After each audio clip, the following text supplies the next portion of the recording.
যতদিন না পর্যন্ত আমাদের অধ্যক্ষ মহোদয় বা প্রশাসনের কাছ থেকে আমরা রোডম্যাপ পাচ্ছি বা নির্বাচনের তারিখ ঘোষণা পাচ্ছি, ততদিন পর্যন্ত আমরা এই অনশন ভাঙব না। আমি এখানে অনশনে বসার মূল কারণ হচ্ছে আমাদের বাকসুর রোডম্যাপ, দফা 1 দাবি 1 বাকসুর রোডম্যাপ। আমাদের চাওয়া হচ্ছে যতদিন না পর্যন্ত নির্বাচনের তারিখ ঘোষণা করবে ততদিন পর্যন্ত আমরা এই অনশন ভাঙব না।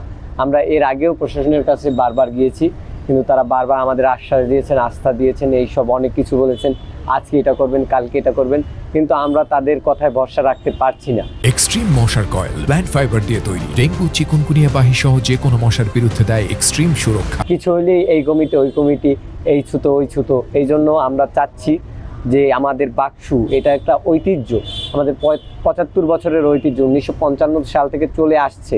আমরা চাই এই নির্বাচনটা হোক বিএম কলেজে। সেই 2002 সালে বিএম কলেজে বাকসু নির্বাচন হয়েছিল। তো আমরা চাচ্ছি আমাদের বাকসু নির্বাচনটা হোক, যতদিন না পর্যন্ত আমাদের অধ্যক্ষ মহোদয় বা প্রশাসনের কাছ থেকে আমরা রোডম্যাপ পাচ্ছি বা নির্বাচনের তারিখ ঘোষণা পাচ্ছি, ততদিন পর্যন্ত আমরা এই অনশন ভাঙব না।